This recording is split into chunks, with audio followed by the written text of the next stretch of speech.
Hello and welcome back to the Secret of Samadhi channel. The people around us greatly shape the decisions we make and consequently our life experiences. Karma always has a hand in solving our problems. Today's story will introduce us to a new way of thinking.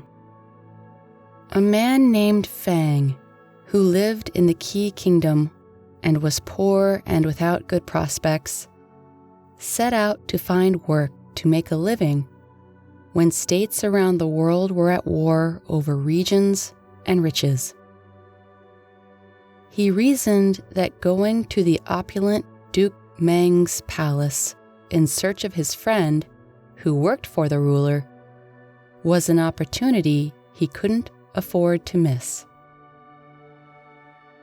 At one of his services, Fang's young friend took courage and approached the Duke, asking, "Your Grace, I have a friend who is looking for a job. Could you help him in any way?" The Duke replied, "What is he good at?" Fang's friend, without malice and naturally replied, "In nothing. He does not possess much experience." The Duke, after seeing the dejected expression in his vassal's eyes, decided to inquire if Fang had any redeeming qualities. The servant replied candidly, "Actually, he does not have any skills and is not specialized in anything." Despite this lack of proof or experience, the Duke saw potential, honesty, and loyalty in Fang. He gave him a place to stay, along with food and water, as well as some coins to help support his elderly mother. The Duke ignored him for some time, not calling on Fang for various duties, knowing his lack of skills. He kept him waiting for anything to do with it. Despite the kindness the Duke showed toward him, his other vassals mocked him and taunted him, looking from head to toe with contempt.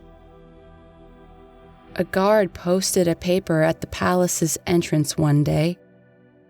The message requested that someone go to Zhu, a remote area under the Duke's jurisdiction. The people of this city were in debt to the Duke. Every year, the Duke went to collect money that he had lent to the people living there. However, they just kept getting poorer. So he decided that he needed someone who could go and manage the finances, collecting loan payments and using that money to buy new land or assets.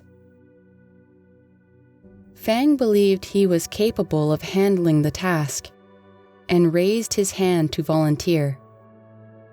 The Duke, always composed, gave Fang clear instructions on what needed to be done before sending him off with a few guards to Zhu town. After he arrived in the remote town, he pored over every document and quickly realized that things were dire. Not only were the villagers behind on their payments, but he also saw that they wouldn't be able to repay the loan at all. They were actually worse off than when they applied for it.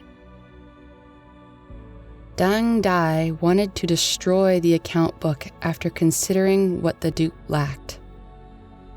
He decided to burn the account ledger once he realized that he had everything anybody could want, dissolving all credits in one fell swoop. It was put forth as if it were the behest of the Duke himself, and those from Zhu's faces once again smiled upon seeing him carry out his plan. Fang's decision was unprecedented.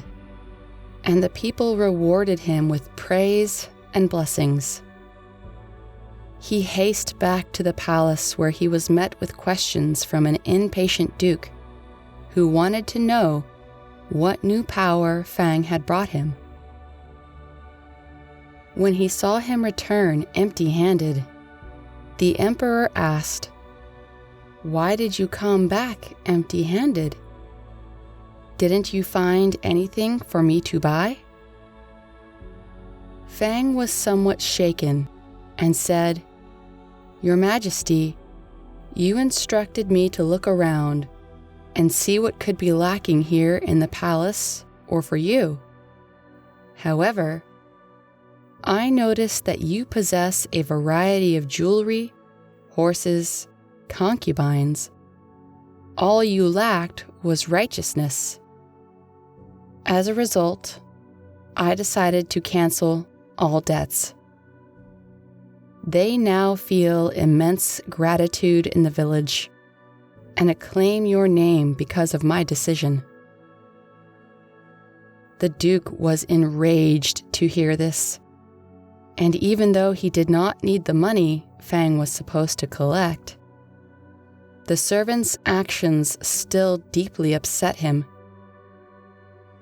He angrily gestured for Fang to leave and added, "We will talk about your insolence later. Return to your room."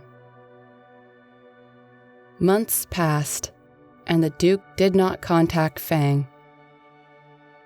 One day, he was in disgrace, and the king threatened to confiscate all of his money.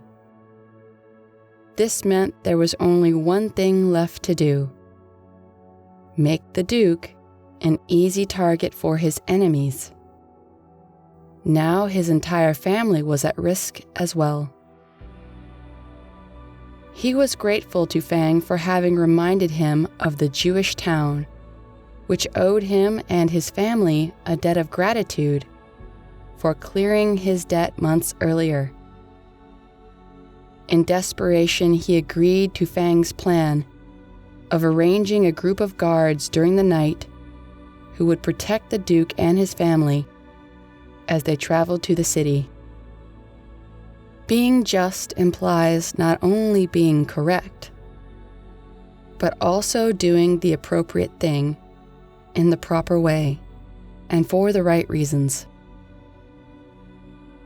Today you have learned an important new lesson that will enable you to survive difficult times.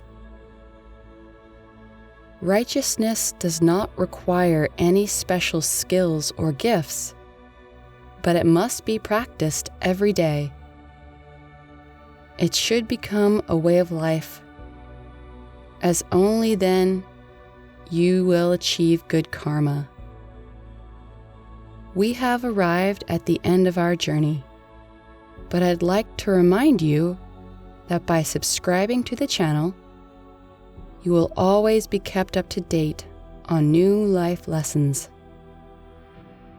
Clap your hands and let us know in the comments if you choose the path of righteousness every day by striking the bell.